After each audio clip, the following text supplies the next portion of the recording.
experts and doctors in Ayush system of medicine present here, the students,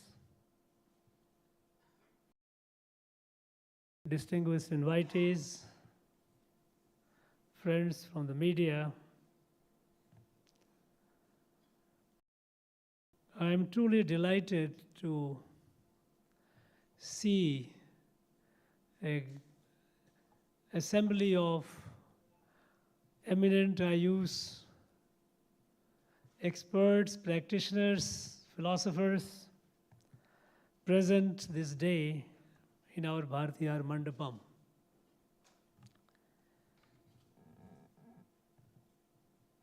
Ayush,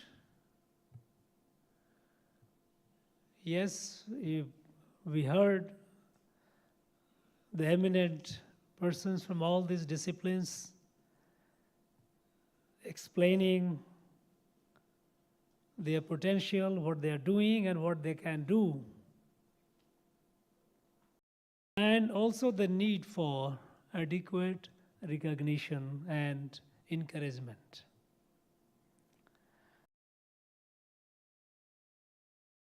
We all know that this traditional system of medicines have taken care of the humanities for long time before the advent of modern medicine. Modern medicine is certainly not very old, but at the same time, the way the modern medicine has grown and the way they have been addressing the problem of humanities, it has acquired a place of preeminence in our healthcare.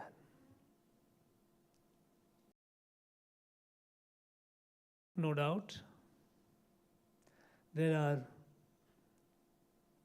many areas where we don't see alternative, at least that is how the perception is, to modern medicine.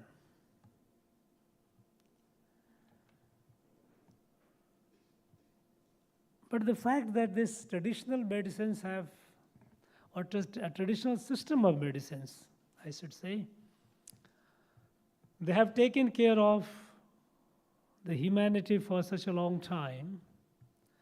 They have emerged after a long period of experiment and experience.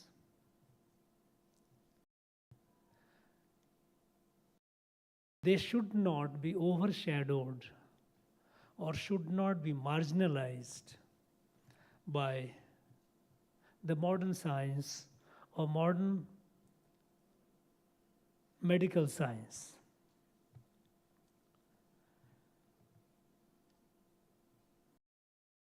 There are a lot of wisdom, a lot of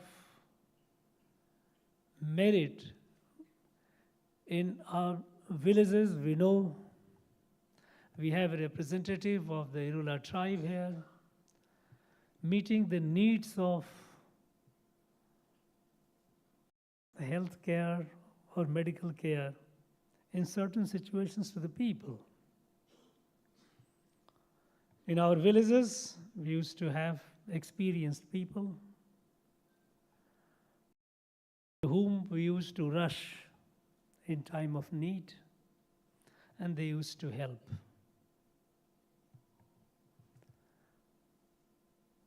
And this knowledge to some extent also had filtered down to our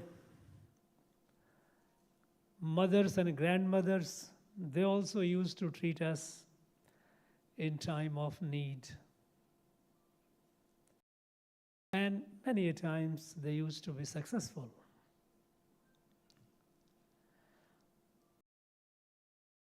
The advent of modern science, not only medical science, but science as such, has preeminently occupied the space in such a manner that the traditional knowledge system, traditional wisdom, including traditional medicines, were eclipsed.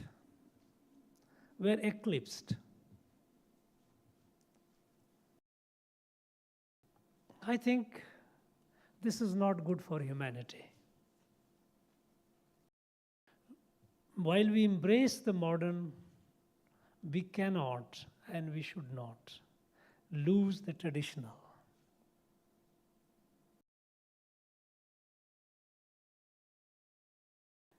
And the fact that there are areas where even like a modern medicine also has its own limitation and severe limitations too. And most of us, we have our own experience where the traditional system of medicines have helped us when the modern medicine did not show the way out.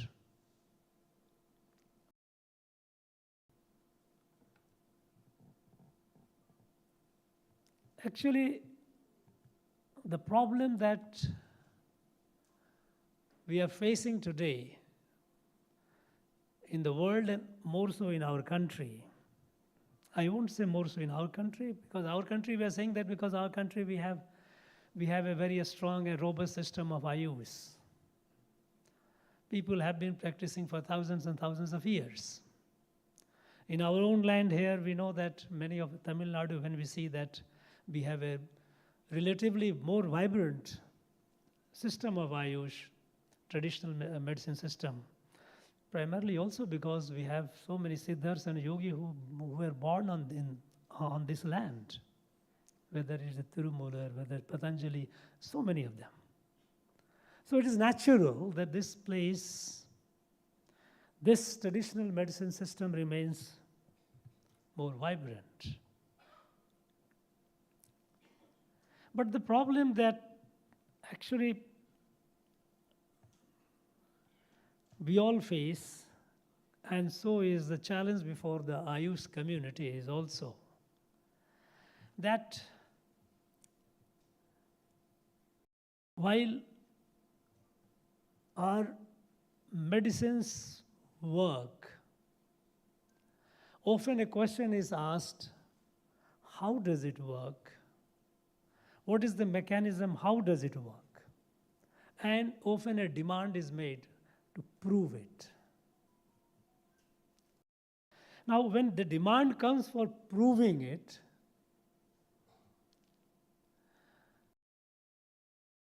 then standards which are put to test, how to prove it, proving it by the standards of modern science.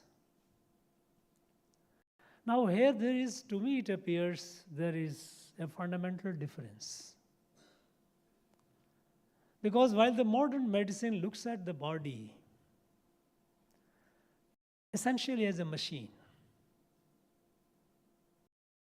you have automobile, a car, some part goes and you fix it. So if I have a knee problem, replace the knee, if you put something else. If I have a cardiac problem, put a stent, clean it. By and large, suppose if there is a kidney problem and all, suppose, okay, replace the kidney, get a donation. So fixing the parts, looking the body as a machine. And it works in many ways, it works wonderfully, but it works up to a point, but it also has its own effect, side effect. Whereas the traditional system of medicines, it takes the body as a whole. It's a body, mind, spirit, or chitta, whatever you may call it. It is a combination, and people have spoken, experts have talked about holistic approach. This holistic approach has to have its own grammar, its own way of proving it. It cannot, and here lies the challenge which I often find, and I have a limited interaction with this people in this discipline, experts.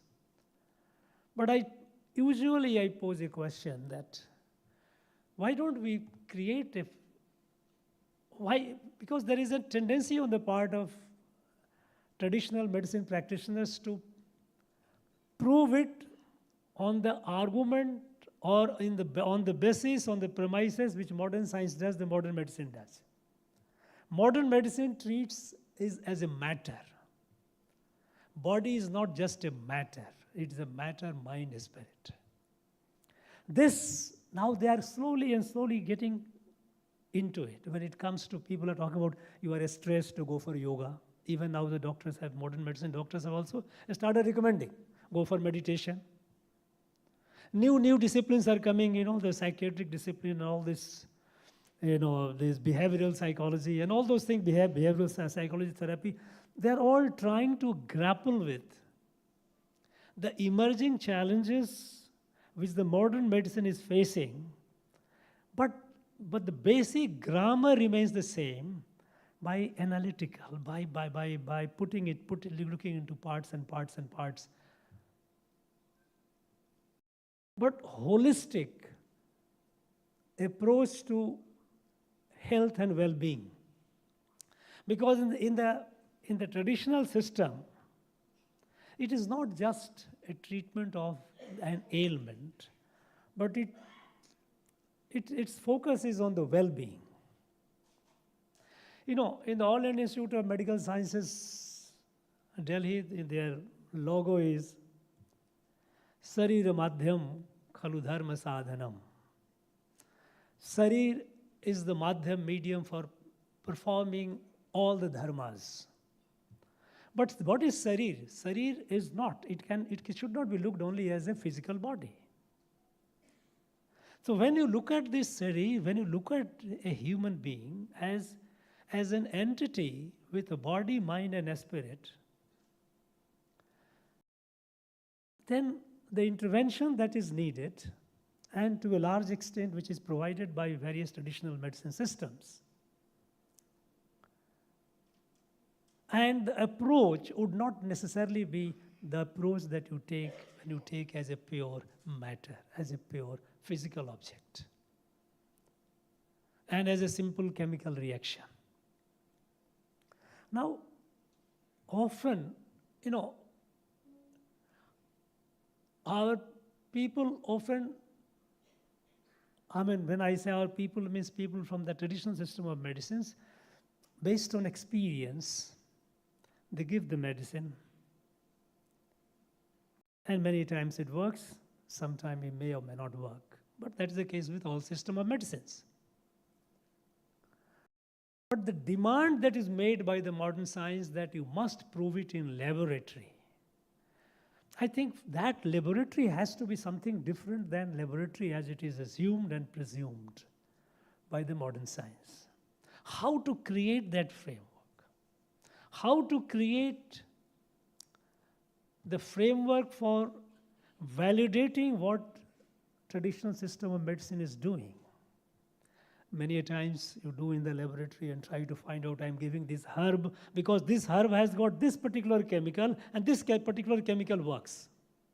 This is one way. This again, it is okay. But again, we are pursuing the same, the fundamentals is the same. You are trying to prove it by the means by which the modern science that looks at the world as a physical object and the body as a physical body by the same logic. I think it is, I'm just posing a question. I don't have an answer. I'm posing a question to the experts. That when you are trying to prove that this medicine works by the same logic that yes, because this particular herb has this particular chemical and it works in the such and such, maybe in the cancer, maybe in the blood pressure, maybe in something. You are following the rules of the game, if I call it game, of modern science, which treats the whole world as a physical world. Whereas we know that, let's take off all these Siddha, Yoga, all these. You look we all look into this as a much more than a physical world, a physical manifestation or physical object.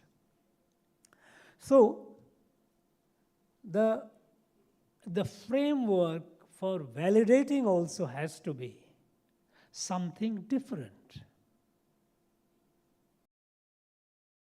We are now today we are, and to some extent we can also say that one of the side effects of the COVID has been that now there is a greater acceptance for Ayus. When the Prime Minister gave it a boost by inviting and incorporating, because after all, we know that every science has a limitation, every discipline has a limitation. And to maximize the benefit for humanity, when we started using different, this different kashayams, different formulas of the churans and all, and it started working. And thanks to that, today, our Ayush market is almost, last year data it was 1,90,000 crore. Is almost $23-24 billion. Our export, Ayush export has exceeded $15,000. Is almost $2 billion. It is now there is a greater acceptance of Ayush. While the greater acceptance, I think a still greater acceptance there will be, because it works. But I personally feel I still urge the experts to work on more on the framework in which to tell the world how it works. When you go to a yoga teacher doesn't tell you that pressure work this way, that pressure is big. When you do meditation, it is not easy to explain it how meditation works. But to understand how meditation works, one has to go deep into its philosophy, if we call the word philosophy. How?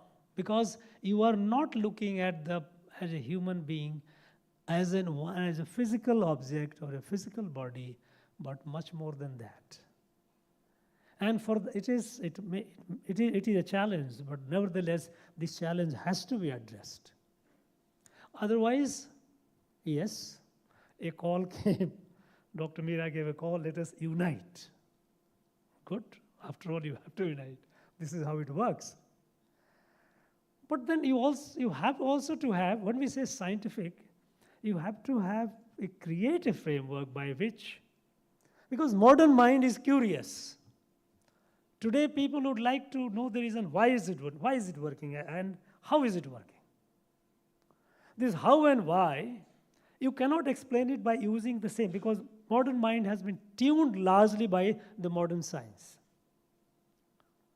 We know, and how this modern science or modern approach to science, I should say, it developed in about 16th, 17th century. It developed when that was called the age of enlightenment. They called it an age of reason. And it came out of a very political conflict between the church and the state. When the church was intruded into the domain of the king wanted to restrain the church. And so a number of intellectuals came up writing, whatever stands to reason accepted, because faith is not subject to reason. So questioning the faith, you can only do it when you can question it when you have reason. So reason became dominant. And modern science, of course, you give explanation how the gravity works, how the thermodynamics of heat and all you work. You start explaining it very scientific terms, everything to reason. But we know that the reason is able to explain only the physical world. Reason can only explain what happens in the physical world. And when a human body is more than a physical entity, the reason has a limitation. I do not know what I'm saying, how much sense it is making to all of you, but I'm sure many of you are trying to pick it up because I have my own problem in articulating it. Because you cannot validate by your discipline using the rules of games of the other. Because that rules of game does not accept a spirit and mind. It accepts it as a physical object. You have to create a framework. And it needs a deep research. I'm sure Ayush will continue growing. And today, yoga is an international phenomenon all over the world. Because we also realize that treatment of an ailment is not necessarily the happiest thing. Why should the ailment come? Preventive part of it. When you are holistically, when you that's why we talk about well-being. Is not just treatment. And all the traditional system of medicine have worked on the well-being. So, we have to do a lot of, I think the experts need to sit together. They need to work out the fundamental postulates, fundamental principles, how you are going to explain how it works. Because modern mind will keep asking questions, you cannot evade that. You cannot say that because it has worked, so I am working. It could have worked, but it may not. Because no medicine works for everyone. We know that even in modern medicine, some medicine works for a patient A, it does not work for patient B. Because individual variations happen. But they have a system of argument. They have a system of logic. That is how they try to explain you. They are using the laws of the physical world. This is the chemistry. This is how reaction. This is how it is. When you talk about the body, human body, sariram, which is physical and mind and spirit all, then it has to have its own fundamentals, its own logic, its own argument. And those have to be as intelligibly and as clearly spelled out and defined. I know it can be a time-taking process, but there has to be a beginning.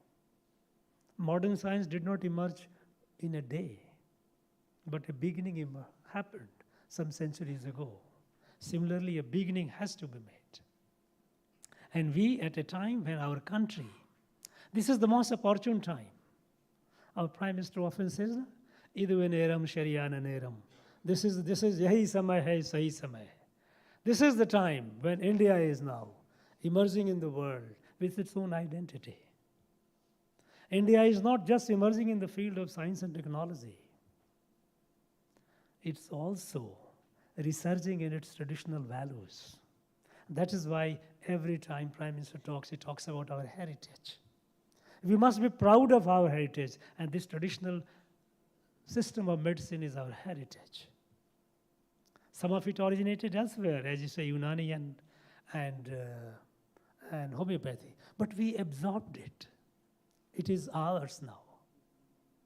Because this has been the beauty of this country, that whoever, from wherever they came, we absorbed, we assimilated.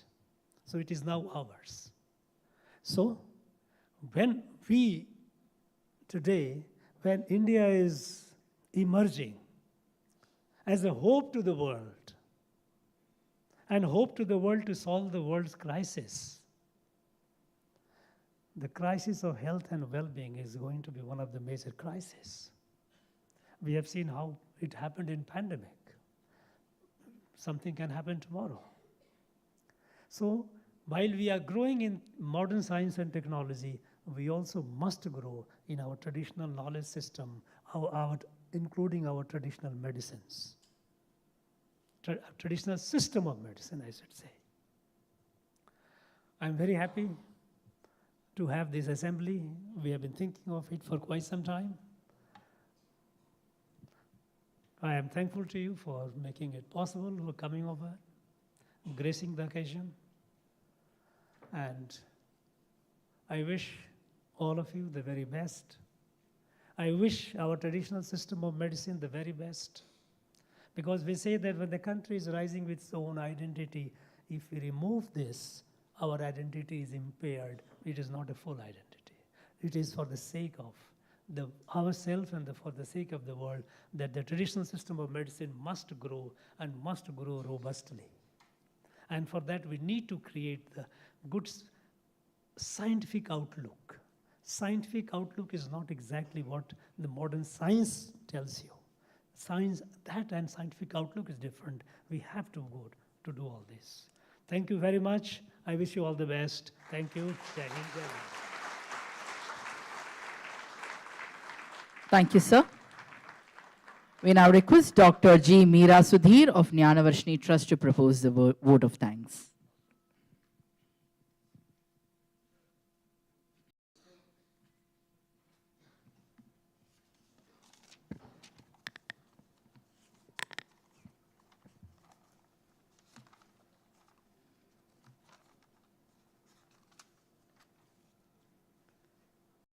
இந்த நாள் ரொம்ப இனிய நாளாக அமைஞ்சிருக்கு. எங்களுடைய மனமார்ந்த நன்றிகளை திரு ஆளுநர் எக்ஸலன்சி கவர்னர் ரவிஜிக்கு நாங்கள் எல்லாரும் ஞானவர்ஷினி ட்ரஸ்ட் சார்பாகவும் Ayurveda Unani Siddha homeopathy naturopathy doctor சார்பாகவும் தெரிவித்துக் கொள்கிறோம். இந்த function will not end without thanking our honorable CM and our honorable health minister Masu sir, who are taking all efforts to address the issues which are floating among the Ayush community. So நம்மளுடைய Unani doctor திரு அமீன் சொன்ன மாதிரி we need சீக்கிரமாக ஒரு யூனிவர்சிட்டிக்கான solution. ஒரு university எதுக்குங்க? ஒரு யூனிவர்சிட்டினா தானே பிரச்சனை. 5 யூனிவர்சிட்டி போட்டுடலாமே. ஃபண்டு நிறையா வேணும். 80% of the population in India is following Ayush medicines. One university is not enough for Tamil Nadu. It's been 70 years since we got independence. We need 5 universities. We will all work together, Ayurveda, Unani, Siddha, Homeopathy, Yoga and Naturopathy.